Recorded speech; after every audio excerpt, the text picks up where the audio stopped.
Hi friends, जय श्री कृष्ण। आज આપણે બનાવીશું 5 જ મિનિટમાં તૈયાર થઈ જાય તેવો ઘીના ઉપયોગ વગર એકદમ ટેસ્ટી અને સુપર સોફ્ટ એવો શીંગપાક।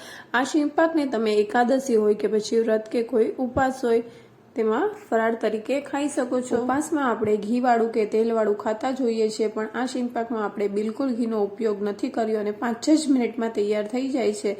એટલે આ શીંગપાકને આ એકાદશી પર એકવાર જરૂરથી ટ્રાય કરજો।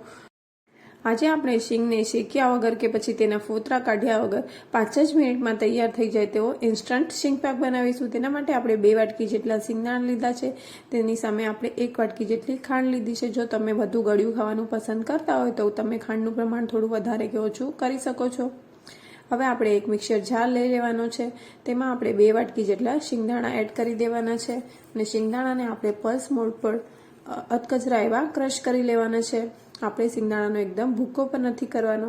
જો આ રીતના આપણે અધકચરા ક્રશ કરીશું, જો વધારે ક્રશ થઈ જાય તો તેમાંથી તેલ છૂટું પડતું હોય છે। હવે આપણે એક થાળીને ઘીથી ગ્રીસ કરી લેવાની છે। આપણી થાળી તૈયાર થઈ ગઈ છે। હવે આપણે એક પેન લઈ લેશું, તેમાં આપણે 1 વાટકી જેટલી ખાંડ એડ કરવાની છે। પછી આપણે તેમાં ખાંડ ડૂબે એટલું પાણી એડ કરવાનું છે। જો તમે માપથી જુઓ તો આપણે જે વાટકીથી ખાંડ લીધી છે તે જ વાટકીના માપથી આપણે અડધી વાટકી જેટલું પાણી એડ કરીશું અને બંનેને સરસ રીતે મિક્સ કરી લેવાનું છે। આપણે ગેસની ફ્લેમ હાઈ જ રાખવાની છે, એટલે 2 થી 3 મિનિટમાં તમારી ચાસણી તૈયાર થઈ જશે। પાણીનું માપ આપણે ઓછું લઈએ એટલે ચાસણી આપણી ફટાફટ તૈયાર થઈ જાય છે। જો તમે જોઈ શકો છો કે સરસ બધું મિશ્રણ મિક્સ થઈ ગયું છે અને સરસ બબલ્સ પણ આવવા માંડ્યા છે। હવે એકદમ પાણી સરસ ઉકળવા માંડે એટલે આપણી ચાસણી થોડી જ વારમાં તૈયાર થઈ જશે। સતત આપણે આવી રીતે હલાવતા રહેવાનું છે અને એકદમ થોડું ઘટ્ટ થવા માંડે એટલે એકવાર આપણે ચેક કરી લઈએ। જો આપણે ચેક કરીએ છીએ અડધો તાર અત્યારે તૈયાર થાય છે, તમે જોઈ શકો છો। આપણે થોડી વાર માટે એને હજી ઉકળવા દેવાનું છે। જો સરસ એકદમ ઉકળી ગયું છે, હવે આપણે ફરી એકવાર ચેક કરી લઈએ। ચાસણી સરસ ઘાટી પણ થઈ ગઈ છે। જો તમે જોઈ શકો છો કે સરસ એક તાર થવા માંડ્યો છે। આ ચાસણી આપણી એકદમ પરફેક્ટ થઈ છે। જો શિયાળો હોય તો આ ચાસણી એકદમ પરફેક્ટ છે અને અત્યારે ઉનાળો ચાલી રહ્યો છે એટલે આપણે થોડી વાર હજી અડધી મિનિટ માટે તેને થવા દેશું। અડધી મિનિટ થવા દેશું એટલે આપણે 1.5 તારની ચાસણી તૈયાર થઈ જશે। આપણી ચાસણી તૈયાર થઈ ગઈ છે। હવે આપણે તેમાં અધકચરો ક્રશ કરેલો શીંગનો ભૂકો એડ કરવાનો છે। આ રીતે એક હાથથી એડ કરતું જવાનું અને એક હાથથી સરસ રીતે મિક્સ કરતું જવાનું છે। આપણે આ પ્રોસેસ એકદમ ફટાફટ જ કરવાની છે। જો તમે જોઈ શકો છો કે સરસ મિશ્રણ એકદમ મિક્સ થઈ ગયું છે અને સરસ પેન પણ છોડવા માંડશે, એટલે તમારે સમજી લેવાનું કે આપણી ચાસણી એકદમ પરફેક્ટ બની છે। જો તમે જોઈ શકો સરસ પેન પણ છોડી દીધું છે। હવે આપણે તેને બહુ હલાવવાનું નથી અને ગેસથી નીચે ઉતારી લેવાનું છે અને જે ઘીથી ગ્રીસ કરેલી થાળી છે તેમાં આપણે તેને એડ કરી દેવાનું છે। આપણે બધું જ મિશ્રણ તેમાં એડ કરી દેશું। હવે આપણે ચમચીની મદદથી થોડું એવું સ્પ્રેડ કરી લેવાનું છે। તો તમે જોઈ શકો છો કે સરસ સ્પ્રેડ થઈ ગયું છે। હવે આપણે એક સ્પેચ્યુલા લઈ અને તેને સરસ એવું લેવલ કરી લેવાનું છે। જો તમે જોઈ શકો છો આપણો સ્પેચ્યુલા સેજે ચોટતો નથી, એટલે આપણું જે શીંગપાક તૈયાર થયો છે એકદમ પરફેક્ટ જ તૈયાર થયો છે।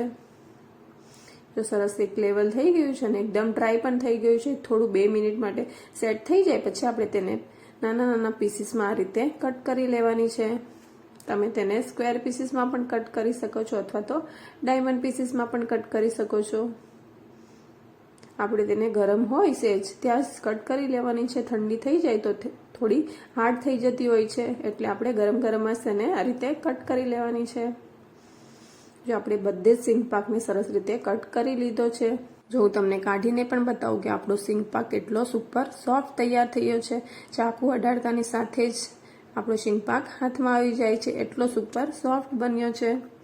જો તમે જોઈ શકો છો કે એકદમ સરસ પીસીસ તૈયાર થઈ ગયા છે। જો આ રીતનો શીંગપાક તમે ક્યારેય ટ્રાય ન કર્યો હોય તો આ રીતે 5 જ મિનિટમાં તૈયાર થઈ જાય તેવો શીંગપાક આ એકાદશી પર એકવાર જરૂરથી ટ્રાય કરજો। જેને શીંગપાક બનાવતા નહીં આવડતો હોય તે પણ આ રીતે જો શીંગપાક બનાવશે તો પહેલી જ વારમાં તમારો શીંગપાક એકદમ પરફેક્ટ જ બનશે। જો તમને રેસીપી ગમી હોય તો એક લાઇક કરી દેજો અને હજી સુધી ચેનલને સબસ્ક્રાઇબ ન કરી હોય તો સબસ્ક્રાઇબ કરી લેજો। આવા નવા વિડીયો જોવા માટે બાજુમાં આપેલા ઘંટીના બટનને પ્રેસ કરી લેજો, જેથી કરીને નવી રેસીપીના નોટિફિકેશન તમને મળતા રહે। જો હું તમને એક પીસ હાથમાં લઈને પણ બતાવું કેટલું ફિનિશિંગવાળો સરસ સિંગપાક તૈયાર થયો છે. જો આપણે તેના પીસીસ કરીએ તો એને હાથ અડાડતાની સાથે જ ટુકડા થઈ જાય તેવો એકદમ સુપર સોફ્ટ તૈયાર થયો છે. જો તમે પણ આ ચાસણી લેવાની રીત સાથે પરફેક્ટ સિંગપાક બનાવશો, તમારો સિંગપાક પણ પહેલી જ વારમાં એકદમ પરફેક્ટ બનશે. તો એકવાર આ સિંગપાક જરૂરથી ટ્રાય કરજો. જો તમને રેસીપી ગમી હોય તો તેને તમારા ફ્રેન્ડ્સ અને ફેમિલીમાં શેર પણ કરજો અને આ સિંગપાક એકવાર જરૂરથી ટ્રાય કરજો. Thanks for watching.